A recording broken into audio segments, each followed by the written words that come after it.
technique qui nous permet d'avoir ça, d'avoir un bon système, de pouvoir louer le Seigneur. Gloire à Dieu. Okay. Que diriez-vous si on remettrait ça dans les mains de Dieu? Ah, vous êtes d'accord? Parfait. Alléluia. Merci Seigneur. Seigneur, oui Seigneur, nous sommes dans la joie parce que nous sommes tes enfants. Et tu nous as adoptés comme enfants de Dieu. Seigneur, comme disait Joël disait, pas Joël, mais Joël disait tout à l'heure dans le psaume, dans Jean 1, car à tous ceux qui l'ont reçu, à ceux qui croient en son nom, il a donné le pouvoir de devenir enfant de Dieu. Seigneur, on s'approche de toi ce matin comme enfant de Dieu et on veut être instruit par toi parce que c'est toi qui nous enseignes par le Saint-Esprit. Parle à nos cœurs ce matin. Nous te louons, Père, pour ce que tu vas faire. Amen. Amen. Comme chrétiens, nous savons que Dieu nous demande de marcher dans la vérité. Parce qu'il est lui-même la vérité et la vie. Hein? Vous êtes d'accord avec ça? Si nous voulons lui obéir, on se doit de mettre en pratique la parole de Dieu. Et combien de fois dans les 4 évangiles, Jésus revient sur cet enseignement de mettre la parole en pratique. Hein? Puis on connaît très, très bien Jacques 1, verset 22 à 25. Hein? Et pour ce matin, j'ai choisi l'évangile de Luc. Luc, chapitre 6.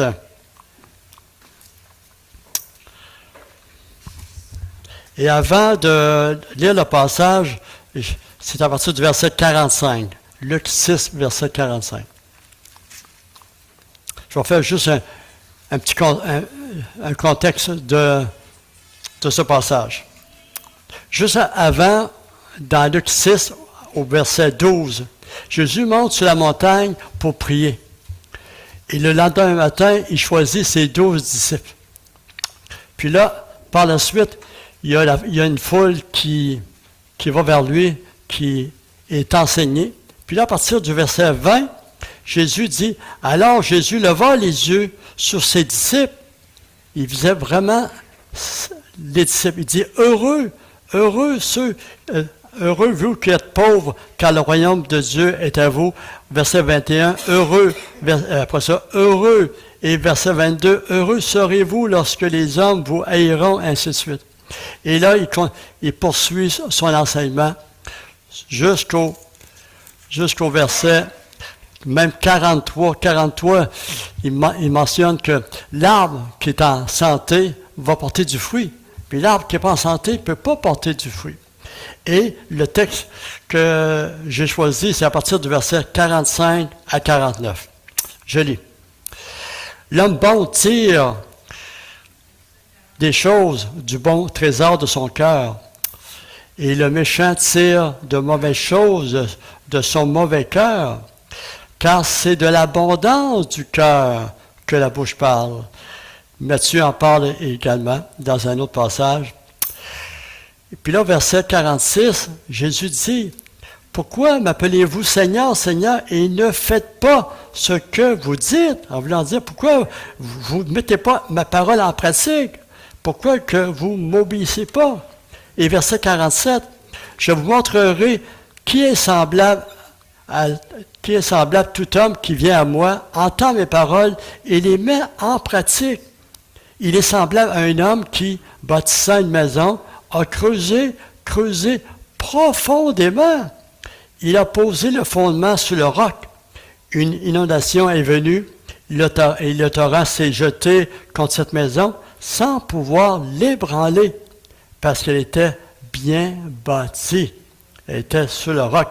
Verset 49, « Mais celui qui entend et ne met pas en pratique est semblable à un homme qui a bâti une maison sur la terre sans fondement. Le torrent s'est jeté contre elle. Aussitôt, elle est tombée et la ruine de cette maison a été grande. » L'apôtre Matthieu, en parallèle, nous parle du même passage au chapitre 7. Okay. Mais là, il y a quelque chose qui est un peu un peu spécial parce que Jésus va dire au verset 26, Matthieu 7, 26, « Celui qui ne met pas en pratique sera semblable à un homme insensé. » Oh, insensé. À quel point que Jésus veut nous mettre en garde, veut nous montrer à quel point que si on ne veut pas être insensé, on se doit de mettre en pratique sa parole, n'est-ce pas? Okay. Dans le titre que vous allez voir au tableau, qui va... Heureux celui qui bâtit sur le roc. Heureux celui qui bâtit sur le roc. Okay. Juste avant, Jésus avait mentionné les béatitudes. Et puis là, j'ai à cœur de dire, quand on regarde ça, c'est ça. Jésus veut qu'on soit heureux parce que il est la vérité. Il veut qu'on bâtisse sur lui. Si on bâtit sur lui, naturellement, notre cœur va être débordé.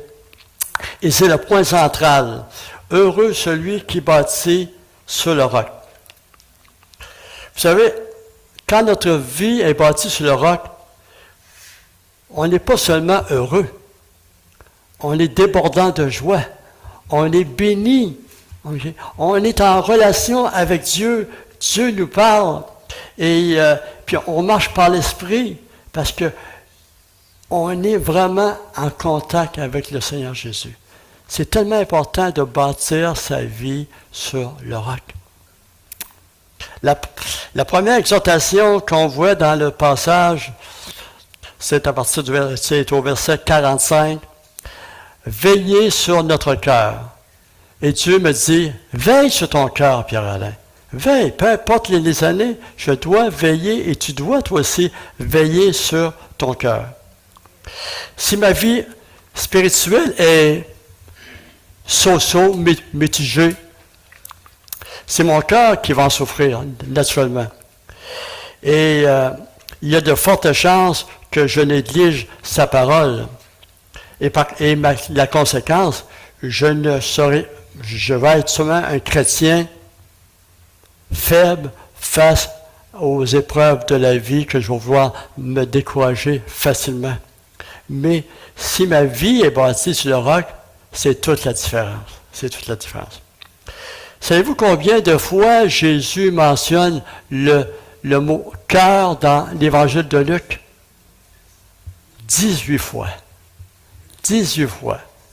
Jésus mentionne le cœur, à quel point que le cœur est important. Même notre frère Tony nous rappelle qu'on doit s'examiner pour vérifier l'état de notre cœur. Parce que notre cœur a tendance à s'éloigner de Dieu. Dimanche passé, notre frère Jean-Philippe, pour ceux qui n'étaient pas ici, dimanche passé, je vous recommande vraiment d'aller sur le site et d'écouter son message sur le combat spirituel. C'était vraiment un message pertinent pour l'Église. Pas pour nous, mais pour tous les croyants. Donc, Jean-Philippe nous a parlé du combat spirituel. Il nous a rappelé que notre ennemi cherche à nous détruire de toutes les façons. Il est rusé, il n'est jamais en vacances, et puis nous, on ne doit jamais être passif, mais on doit être à l'action. Hein? On doit aller à l'offensive. C'est à nous de combattre nos ennemis et de ne pas rester passifs. Si nous ne le faisons pas, nous serons vulnérables naturellement parce qu'on est dans un champ de guerre. Okay. Je dirais, il n'y a pas une journée que nous n'avons pas des pensées qui viennent pas de Dieu. Hein? Et qu'est-ce qu'on fait avec? On doit les rejeter, pas attendre, les rejeter immédiatement. Parce que si on garde cette pensée, peu importe, les pensées mauvaises et toutes sortes, impures, tout ça, c'est que ça va miner votre cœur, c'est sûr. Et Paul le dit bien dans Romains 12:2, ne vous conformez pas au siècle présent, donc faites attention de ne pas vous faire influencer par la pensée du monde. C'est ça que Paul veut dire ici. Mais soyez transformés. Comment? Par le renouvellement de l'intelligence, afin que vous discerniez quelle est la volonté de Dieu, ce qui est bon et agréable à Dieu. On peut tellement se faire influencer qu'on soit au travail ou peu importe. Faisons attention, frères et sœurs. Si nous veillons sur notre cœur, nous serons, plutôt, si nous ne veillons pas sur notre cœur, savez-vous comment l'image que je vous donne, on est comme une voiture qu'on laisse au neutre, là, si vous avez une transmission manuelle, et puis vous l'avez laissée au neutre en pensant qu'elle se parque, mais elle est au neutre, puis il y a une petite pente. Puis là, à un moment donné, vous regardez aller la voiture et dit « Oh non! » C'est un désastre. Hein? C'est ça. Et c'est pareil pour notre cœur. La conséquence, c'est que on commence par négliger la parole de Dieu. Puis là, on commence à être moins enthousiaste quand on lit la parole. On lit parce qu'on doit lire, parce qu'on est des bons chrétiens. Okay? Mais un jour, on se réveille, puis Dieu n'est plus notre priorité. Dieu n'est plus notre priorité. Toutes les occupations, les responsabilités viennent de passer en premier. Fait que c'est ça qui est dangereux, de veiller. Okay. Si je prends l'exemple de David, après qu'il soit repenti de ses péchés avec Bathsheba, savez-vous comment il a exprimé son désir de veiller sur son cœur? On voit ça au psaume 51, verset 12. Crée en moi un cœur pur, c'est ça. Crée en moi un cœur pur, hein, ô Dieu, parce que là, il reconnaissait la fragilité de son cœur. Son cœur lui avait vraiment joué un tour. David savait qu'il ne pouvait plus compter sur son cœur. Et ce matin, si tu aimes Dieu, n'oublie pas que cela peut t'arriver aussi. Celui qui croit être debout, prenne garde de tomber. 1 Corinthiens 10, 12. 1 Corinthiens 12, 10, 12. Je le répète, que celui qui croit être debout, prenne garde de tomber. Que tu sois jeune, que tu sois moins jeune, peu importe l'âge, si tu appartiens à Christ, cette exhortation s'applique pour chacun de nous, y compris moi, naturellement. Okay. Et si nous voulons mettre sa parole en pratique et bâtir notre vie sur le roc, là, on va être des chrétiens affermis. C'est le deuxième point du message. Bâtir notre vie sur le roc. Bâtir. Au verset 46, Jésus dit, « Pourquoi m'appelez-vous Seigneur, Seigneur, et ne faites-vous pas ce que je vous ai dit? » Hein? Les paroles de Jésus nous montrent ici, nous faire réaliser qu'il ne suffit pas seulement de connaître intellectuellement la parole, mais l'importance de la mettre en pratique, hein, de la mettre en pratique afin de lui obéir. L'obéissance nous conduit à mettre en pratique sa parole et désirer vraiment avoir Christ comme fondement. Le passage que Jésus nous dit souvent dans l'Ancien Testament, « Si vous me cherchez de tout votre cœur, vous me trouverez. » Bien, si on veut vraiment avoir Christ, le rocher, comme fondement, ça va prendre des efforts. Il ne faut pas juste vouloir, mais il faut passer à l'action. L'apôtre Paul dit dans l'obéissance, c'est ça, l'obéissance nous conduit à mettre et à désirer Christ comme fondement.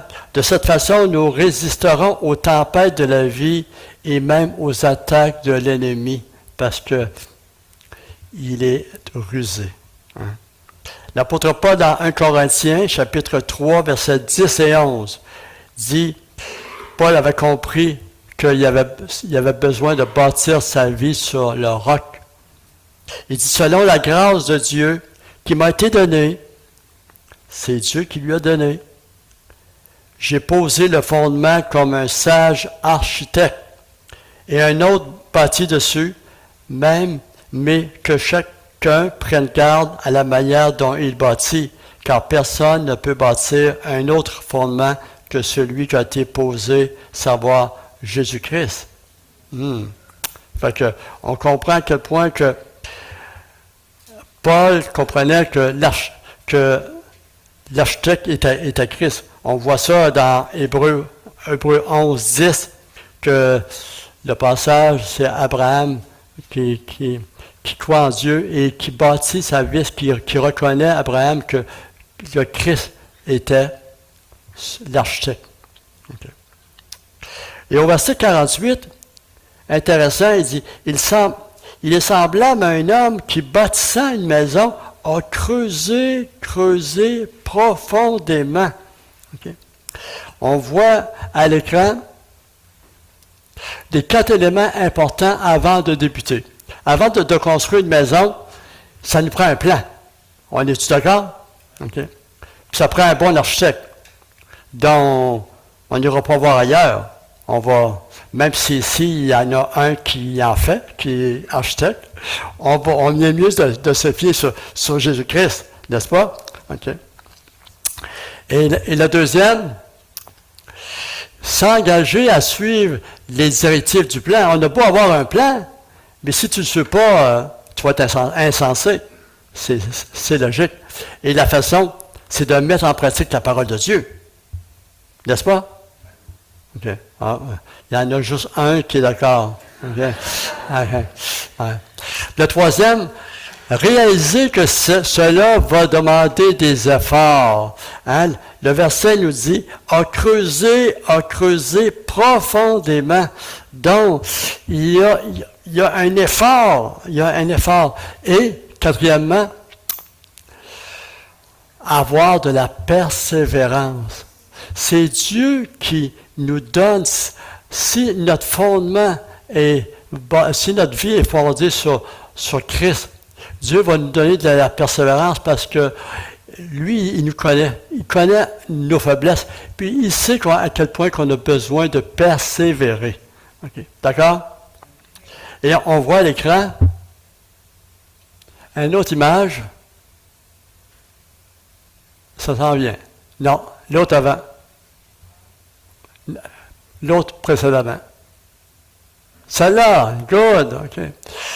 On voit ici à quel point que il prend sa pioche, qu'on va dire, puis il creuse. Puis le deuxième, c'est que là, il commence à monter, parce que là, il a fondé, il a mis quelque chose de solide, la fondation est solide, là, il peut monter ses murs. Et la troisième, il est heureux, il est dans sa maison. Okay? C'est pareil pour nos vies. C'est aussi simple que ça. C'est pas compliqué, la vie chrétienne. Il faut suivre les directives, les plans que Dieu a pour nous. C'est aussi intéressant de voir comment David a bâti sa vie sur le roc. Allons dans le psaume 1er.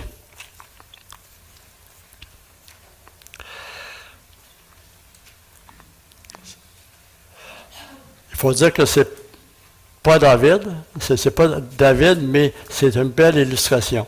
Heureux l'homme qui ne marche pas selon le conseil des méchants, qui ne s'arrête pas sur la voie des pécheurs et qui ne s'assit pas en compagnie des moqueurs, mais qui trouve son plaisir dans la loi de l'Éternel. Et qu'est-ce qu'il fait? Qu'il la médite jour et nuit. Le résultat, il est comme un arbre planté près d'un courant d'eau qui donne son fruit en sa saison et dont le feuillage ne se flétrit point. Tout ce qu'il fait lui réussit. C'est ça l'image de quelqu'un qui a bâti sa maison sur le roc. Le titre, Heureux celui qui est bâti. Et si je vais dans, merci Seigneur, qui me rappelle ce verset, 2 versets, dans Isaïe 48, écoutez bien ces 2 versets.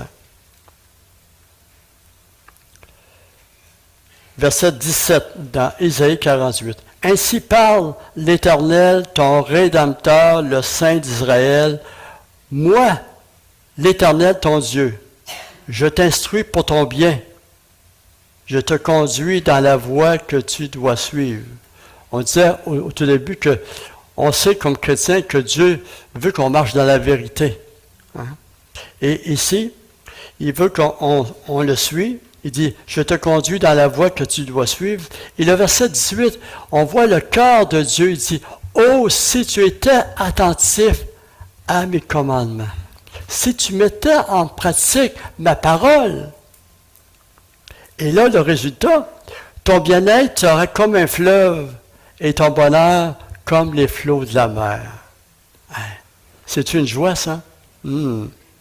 Oh, si tu étais... C'est ça que Dieu veut pour ta vie, pour ma vie. Il veut que, justement, qu'on soit heureux, hein? Puis même, ton bonheur soit comme les flots de la mer. Imaginez un peu, je regarde Samuel en Haïti, la mer des Antilles, hein? Cal Jacmel, puis tout ça, les grosses vagues, hein, c'est ça. J'ai eu l'occasion d'y aller une fois. Donc, c'était immense. Les vagues sont immenses. Quelle belle image que Dieu nous donne. À quel point que il veut que notre bonheur soit comme les flots de la mer. Hein. La question, est-ce que nous le voulons? Est-ce qu'on veut être heureux? La parole de Dieu est là. Mais avec les années, on peut connaître assez bien la parole et se croire à l'abri, pensant que notre vie repose toujours sur Christ. Mais nous nous trompons parfois.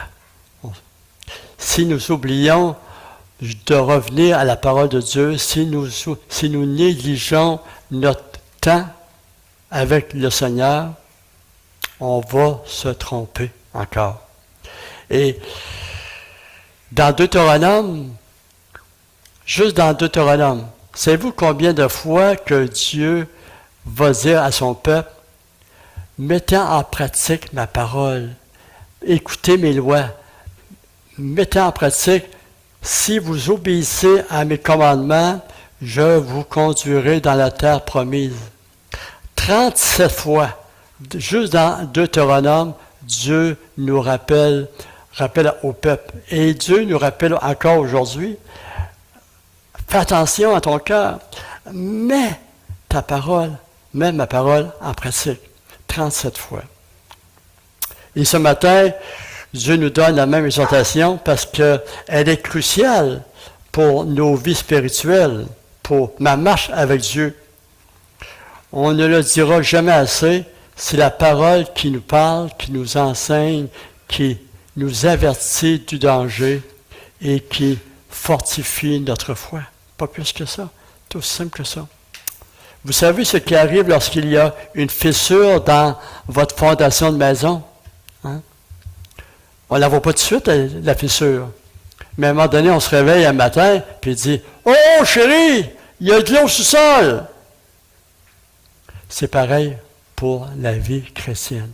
Si on ne fait pas attention, si on néglige, on va être dans une pente.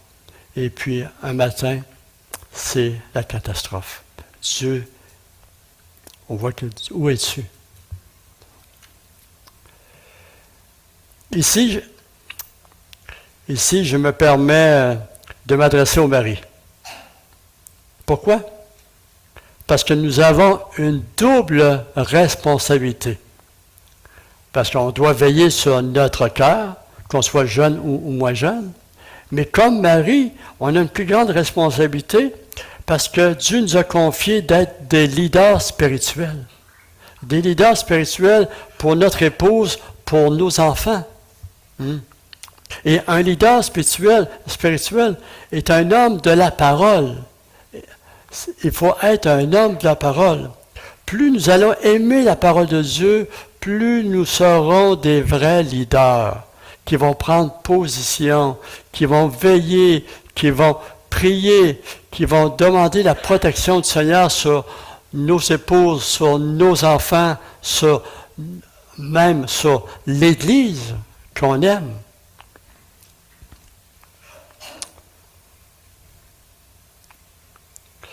Un homme qui prend l'autorité que Dieu lui a donnée pour lier tout esprit méchant. On voit ça dans Marc 16 au verset 15. Jésus nous a donné autorité.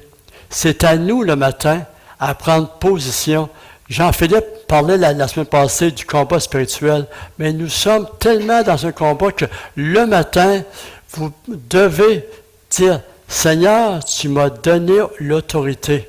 Tu m'as donné autorité, toi, sur les esprits mauvais. Bien, je prends autorité et je lis tout esprit qui voudrait m'affecter spirituellement dans ma vie, qui voudrait briser ou qui voudrait s'infiltrer dans mon mariage ou qui voudrait empêcher mes enfants de se convertir. Je lis au nom de Jésus tous ces esprits mauvais.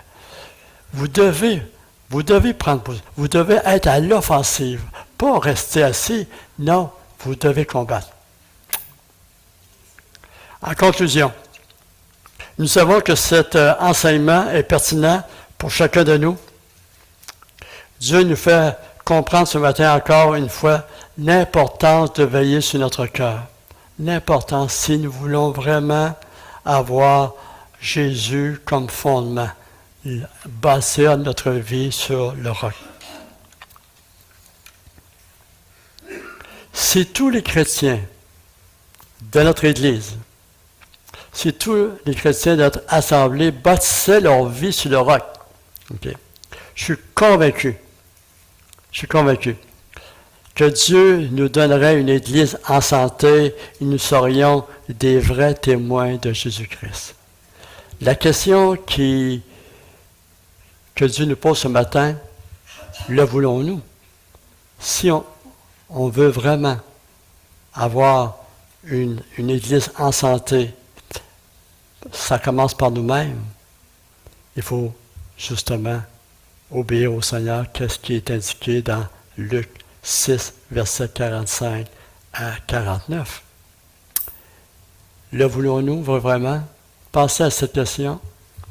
Si tu veux, mon frère, ma sœur, tu dois te lever debout et tu dois combattre. Et c'est en combattant que là, tu vas t'assurer que ton fondement est toujours sur le Christ. Amen. On va terminer par un chant qui nous rappelle l'importance de bâtir sa vie sur le roc.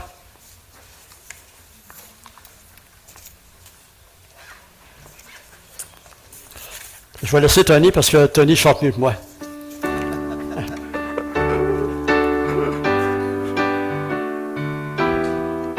Il met de la pression. Juste avant, j'aimerais vous lire, toujours avec un fond de musique. Ça me fait penser, Pierre-Alain, à Jacques chapitre 1, où on a une exhortation de mettre en pratique la parole. Ça dit, « Mettez en pratique la parole et ne vous bornez pas à l'écouter seulement, en vous trompant par de faux raisonnements. Car si quelqu'un écoute la parole et ne la met pas en pratique, il est semblable à un homme qui regarde son visage dans un miroir et qui, après s'être regardé, s'en va et oublie aussitôt comment il est. » On regarde, on voit qu'on est couetté, mais on fait rien avec ça. Mais celui qui a plongé les regards dans la loi parfaite, la loi de la liberté, et qui persévère, non pas en l'écoutant pour l'oublier, mais en pratiquant activement, celui-là sera heureux, on parlait d'être heureux, dans son activité. Si quelqu'un pense être religieux sans tenir sa langue en bride, il donne un exemple. On est encouragé à suivre la parole si on ne tient pas notre langue en bride, mais on se trompe nous-mêmes, on trompe notre cœur, dit le texte. La religion de cet homme est vaine. Je sais plein de choses, mais dans ma pratique, je vais à l'encontre de cela. La religion pure et sans tache devant Dieu le Père consiste à visiter les orphelins, les veuves et les affligés, et à se garder des souillures de ce monde. Amen. Amen. Rappelez-vous toujours Dans une construction, le salage, c'est la partie de la maison que vous voyez le moins. Il est enterré. Comment a de haut un salage normalement? Minimum 8 pieds. Qu'est-ce que vous voyez quand vous regardez une maison? Vous voyez à peu près 2 pieds de salage. Il y a 6 pieds qui sont sous la terre. Mais c'est ça qui tient la maison. C'est la même affaire avec le Seigneur. Ce qui tient notre vie debout, là, c'est ce qu'il y a dans la terre. C'est notre enracinement dans le Seigneur. Plus on est enraciné, plus quand la tempête vient, on va résister. Mais on voit juste 2 pieds.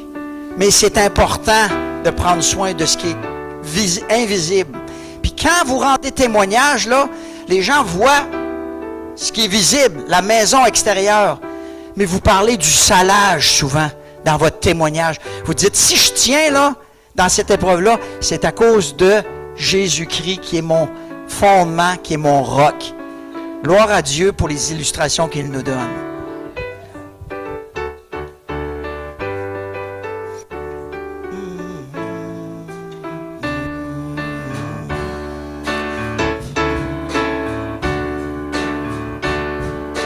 Je chanterai au Seigneur,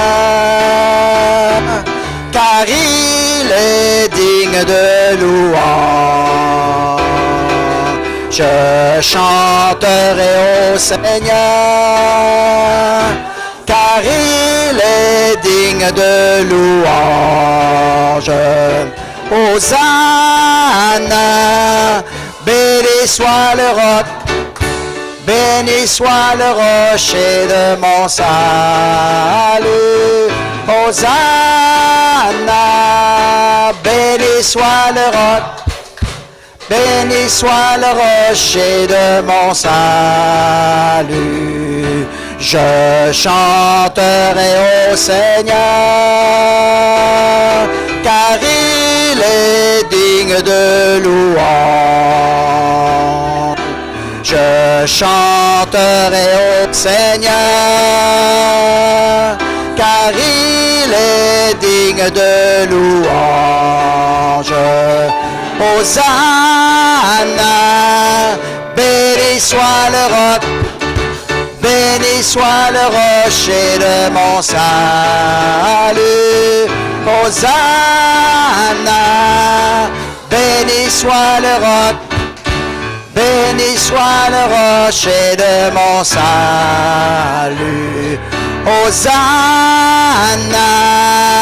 béni soit le roc, béni soit le rocher de mon salut. Hosanna, béni soit le roc, béni soit le rocher de mon salut.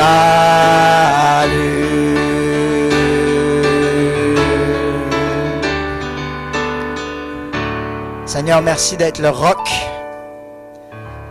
sur lequel tu veux qu'on construise. Merci pour cette parole qu'on a entendue ce matin. On sait